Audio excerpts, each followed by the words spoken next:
All right, I'm going to try to answer the question for you of how to make meatballs, Italian-style meatballs. God only knows there's a billion ways to do this. And I'm going to give you a good, solid base and a nice, tasty meatball in this particular lesson, okay? I'm going to go over the ingredients of the meatballs, and we'll take it from there. I'm going to start out with 1 pound of lean ground beef, 1 pound of ground pork, and 1 pound of Italian sausage. Okay? And so let's start by putting those in the bowl that we're going to mix this in. And then we'll get to the other ingredients here.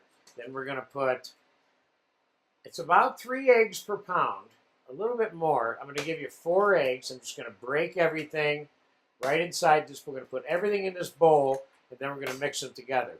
And keep in mind that when you're making meatballs, you're not making meatballs for one dinner typically. You make meatballs and then put them in a Ziploc and freeze them. So you have your own homemade meatballs whenever you get around to it. What I'm saying is that the production of making meatballs kind of requires you to make more than you need. Otherwise, every time you want them, you got to do this production, and you don't want to do that. So there's our 4 eggs. And 2 cups of finely diced onion.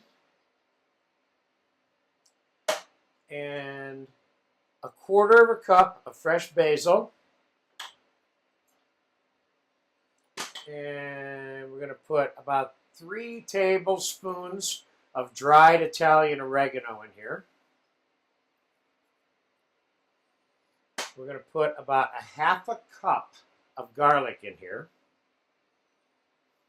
But after this mix is all made, we're going to test a little bit of it in a pan to see how it tastes after it's cooked before we commit to rolling them all out and baking them off, which is what we're going to do, bake them off. About 1/4 cup of chopped parsley, 2 or 3 tablespoons, or 2 tablespoons, I should say, of black pepper. We're going to put a couple tablespoons of salt in here. And I'm going to mix this before I add the breadcrumbs a little bit. And that's the lion's share of the ingredients. But after we make a little sample in a saute pan to see how it tastes, then we'll adjust all of these ingredients. And I'll talk to you about some other variables that you could add to this or not add to this. Okay, so let's get this mixed first.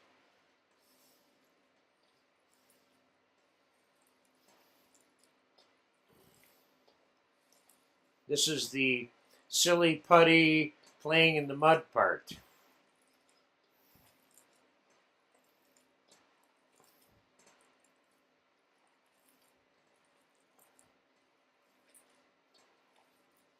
This combination of the lean hamburger and the ground pork and the sausage is good. Of course, if you want to replace either one of those ingredients with ground veal, no problem. I've never made them with lamb, but I don't see why you couldn't if you wanted that flavor. Okay, let's put the breadcrumb in here. Now I have about 3.5 cups of breadcrumbs here. I'm going to put 2 cups in, 2.5 cups in to start.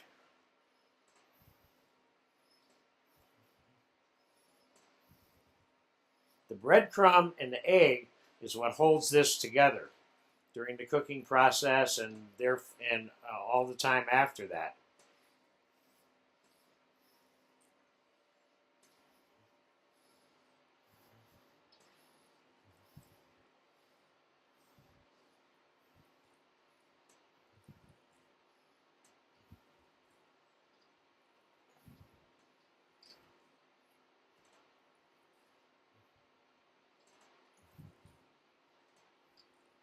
This is getting close.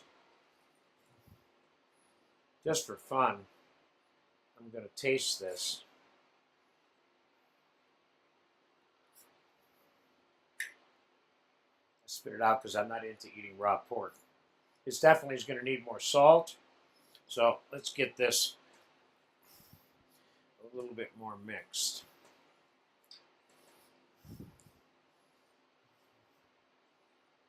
going to add a little bit of olive oil to this too. Let's give it a little bit more salt. Let's put 3 tablespoons of olive oil in there.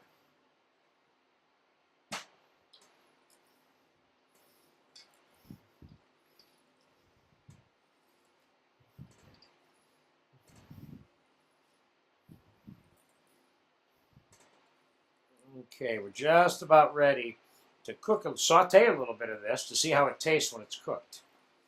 That way you have an option of adjusting this and knowing what it's going to taste like when it's cooked, because there's a lot of melting of fat and so on and so forth that takes place during the cooking process that you can't identify and taste when it's raw. Okay, let's take a little bit. Let me get my hands washed here. Hold on.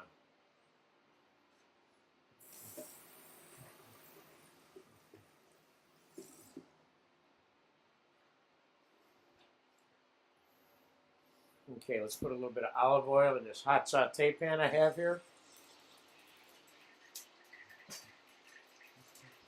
Let's flatten some out so it'll cook fairly fast. Give yourself a little sausage pancake, which you certainly could just make out of this mixture and use and serve, of course, you know.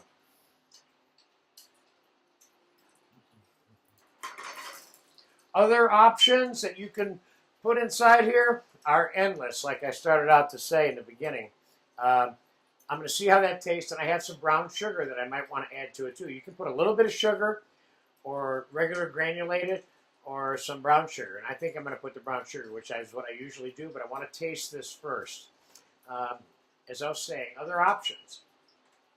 You could certainly put dried, but sauteed, chopped, and wrung out mushrooms in here. Certainly could use roasted garlic instead of regular garlic. Let's see how our sausage is doing here. It's getting close. Looks like something you might get with breakfast at the diner now, you know. But your basic technique for making these, I'm going to use this so I have some way of portioning them so they're all the same size. Now, you can make the meatballs any size you want.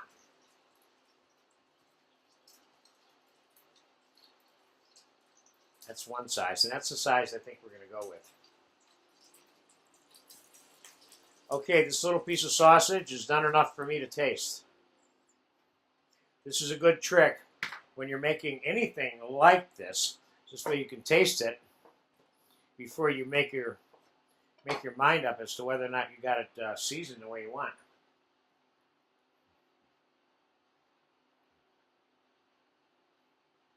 This has nice flavor. Very nice flavor.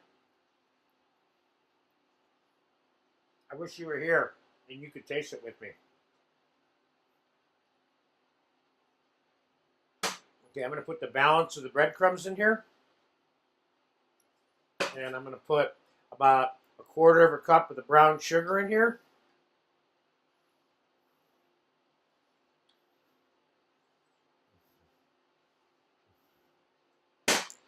And we're back to mixing.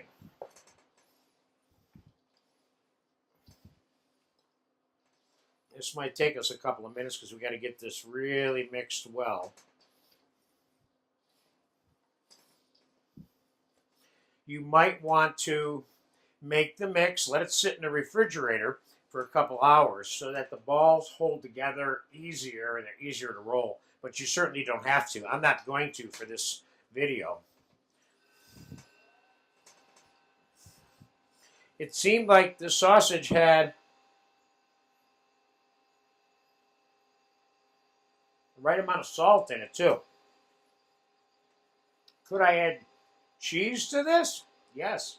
I could put Gorgonzola cheese in here, Parmesan, Pecorino, Romano, any of those if I wanted to add that other dimension.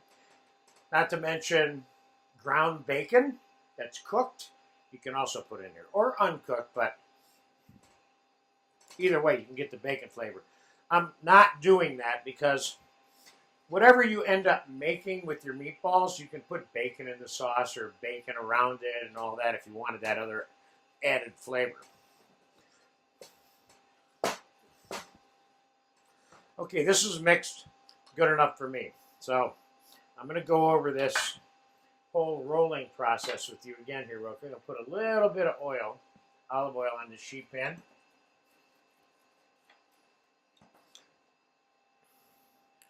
Let's just scoop us out a few here. Now, sometimes you go to places, you see these giant meatballs that are twice the size of a golf ball. This is a little bit more in the golf ball range, which I think you might have a little bit more flexibility with. So let's try. Let me get my hands washed again. Hold on.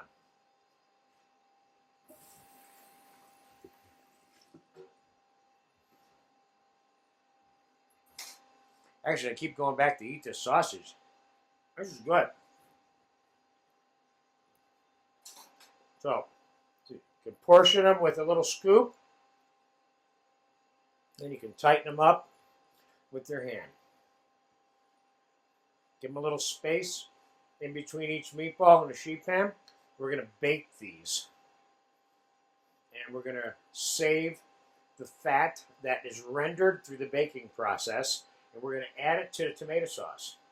Because although this is a singular lesson by itself, how to make and roll meatballs and cook them, but I'm linking this into another lesson that we have here, which is spaghetti and meatballs with tomato sauce. So I'm going to take all of my meatball juice, I'm going to add it to the tomato sauce in that other lesson. So if you want to look at that lesson, that's where that came from. Okay, we're going to time-elapse these. I'm going to roll out this sheet pan or the rest of these, and we'll know exactly how many meatballs we get from it too, so you'll know how many you're going to get. So I'll be back in whatever length of time it takes me to do this. Okay, I'll be right back. Okay, we have 80 1-ounce meatballs down here. Took me about 35 minutes to scoop them and roll them. And that seems like the right amount to have. One of the things I said just a few minutes ago in that video is I said 3 eggs per pound. And what I really meant to say was 1 egg and a little bit more than 1 egg per pound. That's why we use 4 eggs for the 3 pounds. A little hint about cooking these in the oven, which we're about to pop. Why don't I pop these in the oven right now, and then we'll talk about that for a second.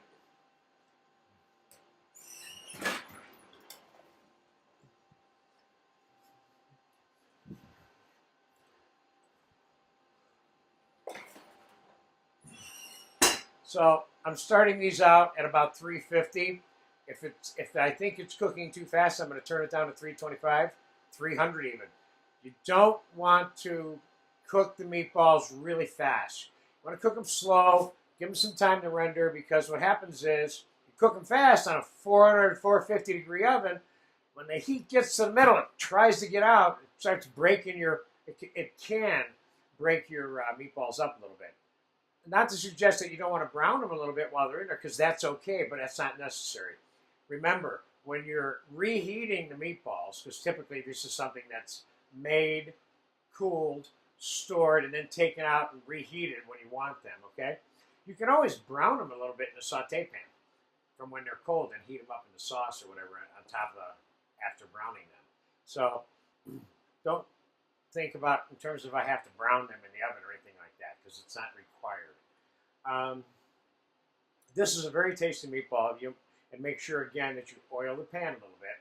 Now during the cooking process, it's been depending on the mixture of meat that you use. I showed you 1 pound, 1 pound, 1 pound of those 3 different meats: the sausage, the pork, and the beef. You may want to not have the pork.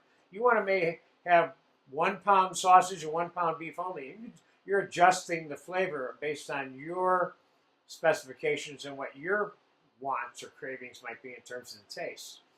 But one of the things about this meatball recipe, which I think you'll find after you make it and eat it, is that we're so used to eating ground beef meatballs that maybe have onion in them and a little bit of seasoning. And meatballs, no matter how you're eating them in the dish that they're served with, when you get to the meatball, all you're eating is the meatball. So in this case of this particular formula that I showed you, what you have is a very tasty meatball that can stand on its own. Doesn't need to be smothered in a great sauce. I mean, not that we wouldn't have a great sauce, but point is that this meatball by itself is good, which is better for things like meatball sandwiches and things like that. So I will tell you exactly how long it took to bake these meatballs. I'm going to keep them around 350, 325, and I'll get back with you when they're done. We'll bring them out here, and I will take the liquid that's on the pan. And by the way, if they bake a little bit dry, I'll add some water to those half sheet pans while they're cooking to make sure that they're moisturized, and it'll help. It helps cook them, a little bit of moisture in there, but they should have their own moisture. So I'll be back when they're done, and we'll talk a little bit more about that. Okay, the meatballs took about 25 minutes. They didn't give off a lot of fat or grease or residue from the baking process. I did add about a cup and a half of water, about a cup of water to each sheet pan because they were starting to brown a little bit on the bottom, which there's nothing wrong with that, of course, you know. But the inside of the meatball, completely cooked in 25 minutes. Jeff, may I see that again? And I tasted it, and I liked it. I'm tasting it again. A couple of things to remember about the storage of these. What you'd like to do is take them on these cookie sheets and put them in the freezer on the cookie sheets. When the meatballs are individually frozen, then take them out and put them in a Ziploc bag and put them back in the freezer. If you lump these into a Ziploc bag and put them in the freezer, they're all going to be frozen together. And you want the ability to take whatever amount of meatballs out that you want, and individually they'll thaw out faster. As a block of meatballs, which you don't want, it takes forever to thaw out. So there you have it. We have a lesson in this class about spaghetti and meatballs, and we are using these meatballs for that lesson. So there's your meatballs. Enjoy them.